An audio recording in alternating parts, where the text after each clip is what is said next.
Hello, beautiful people. I hope all is well. I hope all is well. My name is Alison, certified dating and relationship coach, and you are tuned into the Single Season podcast. On this podcast, we talk all things dating and relationships, and make sure that you listen all the way through to the end so that you can have resources available to you so that you can get your single season in order. Today, we have an amazing guest. Her name is Nika, and she has some questions around how to make sure that we are not undermining our own process while trying to be found by the one, as well as making sure that we don't have too many expectations that are unrealistic that may be stopping us from being found by the one. So welcome, Nika. Thank you so much for being on the show. Hello. Thank you for having me. Of course, of course. So your first question was about people holding themselves back from being in the relationship that they desire. Can you give us a little bit more about that? Yeah, because I know sometimes as women, especially when we start getting older in age, we tend to rush, put certain standards, especially if we've been through certain things. We draw out this long list. He has to look like this, have that. And I just wonder sometimes if we're being too unrealistic, not to say to settle for anything or to not say what it is that we want is valid. But do you think sometimes, having everything all drawn out can make us not actually obtain what it is that we desire? So absolutely. Let me start with that. I think you're right on the money in regards to that concern. So what I advise people is that you should have a list of non-negotiables. So the non-negotiables are behaviors and traits that a potential partner must seemingly have in order for you to continue to date them. So you should have a list. Now, how long that list is tends to be extremely problematic. If you let somebody just create their list on a piece of loose leaf paper, they're going to have the whole list one side, flip it over the other side too. We cannot have that. That's unrealistic. So instead, what I recommend is 6. 1, 2, 3, 4, 5, 6 behaviors or traits that this person must seemingly have in order for you to continue to date them, right? And those things need to come from what your values are and what your goals are. So as a woman of Caribbean descent, I value work. I know. Right? So work, it's probably a problem how much we value work, but we do. So I need to have a hardworking man because I am a hardworking woman.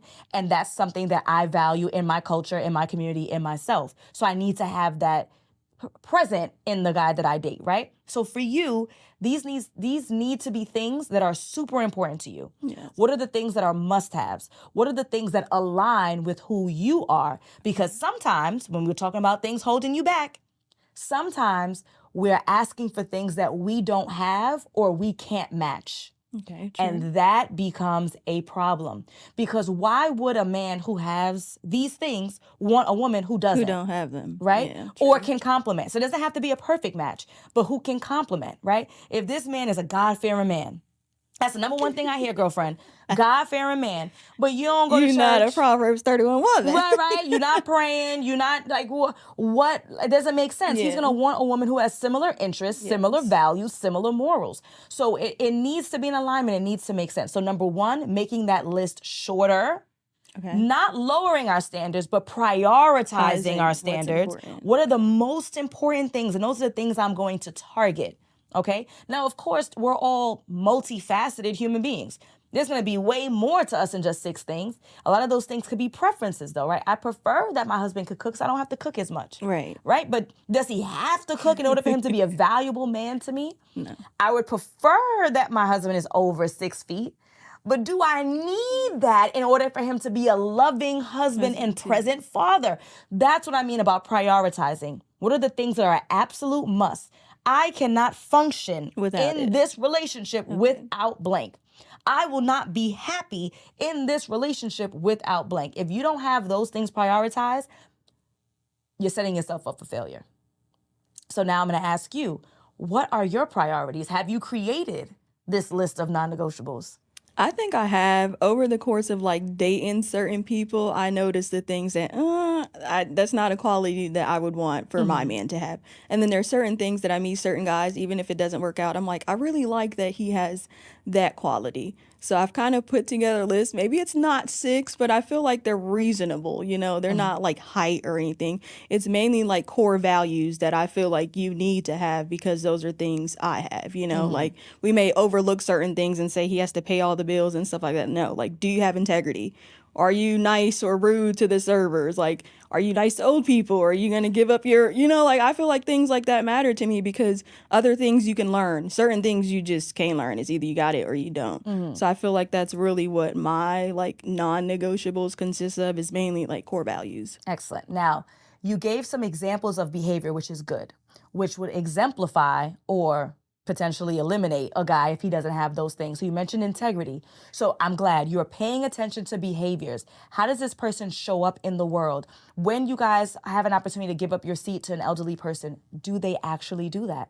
Are they respectful of service? So those are examples of the behaviors you should be paying attention to assess whether or not the person has the behavior that you're asking for. So I'm really glad that you see Is that. that okay? Yeah, Okay, okay. integrity. Okay. Integrity for sure. So I am not sure if you've seen any of these viral clips of women. One woman who didn't want to walk into the Cheesecake Factory on her first date because it was Oh, beneath her. Another woman who had, I don't know, 26 oysters on her first date. There's been a crazy. lot of talk Upsetting. about unrealistic expectations and standards. I know you had a question about that. So talk to us about your concerns that perhaps some of us might have some unrealistic expectations while dating. Well, I feel like now with everyone being, on social media talking about certain things, I feel like it's easy if you don't know who you are and what you want to get steered away. You have women telling you if he doesn't take you here, spending that much money on you, like, don't talk to him, don't Mm. entertain him.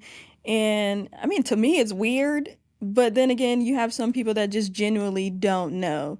So I feel like yeah, without shortening yourself, still getting everything that you desire without being unrealistic, but then still finding that soft spot where it's just like, okay, I feel like he's being respectful. I feel like we can work through this because realistically, everyone is not making six figures. Everyone can't live up to these standards that social media is telling us that, we need to have in order for us to date or talk to a man. Yep, absolutely. So this is what my recommendation will be. We need to get back to the root of your goals and your desires, right? I know it's easier said than done, but many times what we are believing are what we actually desire is not actually what we desire. It's what we're seeing on social Yeah. media. So that means it's our responsibility to kind of do a cleanse. If that means removing yourself from social media altogether for X amount of time, if that means looking through the pages that you follow and to start unfollowing them. We don't need to follow the Shade Room and On Site and Hollywood Unlocked and right like Right. all right, if we want a little gossip, a little tea, follow one of those pages, but it doesn't have to be All everything of that's on them. our Right. timeline, right? We just have to be more mindful of what we ingest. It's called a social media feed. It is feeding us, feeding our mind, feeding our body, filling our soul. So Absolutely. I think being more mindful of what we follow, what we ingest, the content that we engage with, the podcasts that we choose to listen to that are quality, that's what's going to make the difference on informing our decisions and going back to what are my individual goals.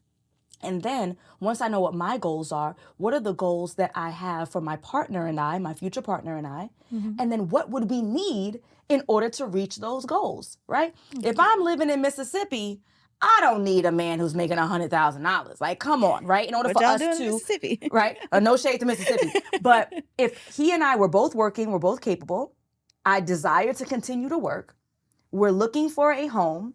If we want X amount of children, we may want X amount of bedrooms. Like, do the math. What works for Yeah. y'all, And then you figure out essentially. what works for you. And Okay. perhaps 70K is enough. Perhaps 80K is enough. So it's about being true to what your Who you desires are. are Yes. and not allowing social media and others to interject into your own thoughts, your own beliefs, your own goals, your own desires. So I think that that would be an excellent start. Folks need to be more mindful of who they follow and the content that they engage with, and because that is going to have either a positive or negative impact on what they say their expectations are. Or This yeah, 6'6", not even knowing. Like, come on. I never heard Everybody don't make 6 figures. that. Like, Hello. Now I'm gonna say if you in New York or LA, child, you might have to find yourself some 6 figures. But my point is, let's go back to so location might matter. Location might matter. But let's Okay, go back okay. to an original point that we discussed, which is if we are looking for a partner, we need to either have or match what we desire. So are you flipping burgers at McDonald's talking about if he ain't make 6 figures, then what? And not to say that gentlemen are looking for women, or at least the kind of gentlemen we want are looking for women who make this ton of money and they have to match it, but you have to be a good steward of money. Right? Like I would imagine that a guy who's doing well for himself wants a woman, wants a partner, wants a wife, wants the mother of his children to be a good steward who can manage her own money and theirs as a partnership. So again, being more realistic is about being in tune with what you legitimately want for yourself. Now, if you really do want that 6 figures for yourself, then fine. There's no shade on that. But is it what you desire, and following up on that? Okay. Because I know, like, I don't feel like a guy has to take you to a certain place, you know, like I ain't saying Ruth Chris on the first date. But then nowadays I feel like it's being common for guys to ask you to a coffee shop. And I'm like, where is the soft spot between coffee shop is just like, okay, not everyone drinks coffee, you know what I'm saying? It doesn't have to be this super expensive date, but I feel like they're starting to just lowball people nowadays and just saying anything. So I feel like if we know what's a, you know, Cheesecake Factory, I don't think that's a bad spot. Cheesecake You know, Factory, but I mean, like I don't think that's a bad spot. But you know, it's just like you said, finding what works for you. You know, finding and what works not for you. being unrealistic. I think. Yeah, I mean, I've probably spoken about the coffee shop ad nauseum, so I apologize in advance. I'm not crazy about the coffee shop. I think it's low effort. I don't care about the money. You know what I'm saying? I don't care about the money. Okay, it's low effort. So I get it. But yeah, I also would not have an expectation of Ruth Chris either. Yeah, but just again, be that's intentional. Me. I think just being intentional. Right, but that's me. And so my expectations and standards doesn't have to be everyone else's. You have to decide for yourself, and allowing it to be your decision and not the pressures of society, the pressures of social media, the pressures of your friends and your family. I think something else that's key that we're missing too is folks, especially women, shutting their mouth. If you don't believe that your friends would approve and you approve, then that's enough. Yeah. Like it doesn't have to be that everyone has to agree and approve with what you. If you like coffee dates because you like coffee, and the real benefit of the coffee dates is you get to escape from something that you potentially may not like. So the coffee date is going to be 30 minutes. If this guy is a weirdo, if he doesn't look the way that I thought he looked, whatever it is that makes me uncomfortable, I can excuse myself very quickly and easily versus a 2-hour whatever, museum walk or whatever that might be. So I get it, but your standard is your own, and no one else has the right to tell you that you're doing too much or too little. Let it be you. Right. If you're happy with the result, fine. If you're not, then you have to reconsider your approach, right? True. Yeah. So I know that you were thinking about asking for single moms, what are some strategies that they should be using to navigate dating more successfully? So first, before we get into that, tell me about you. Have you had any difficulty navigating dating as a single mom? Sorta, kinda. I don't feel like maybe it's just a personal or an internal thing, or we're in our head, you know what I'm saying? Because I feel like most men, after you leave them, they're like, oh, you'll never find anyone to like you with your kids and stuff like that. So sometimes we tend to internalize it.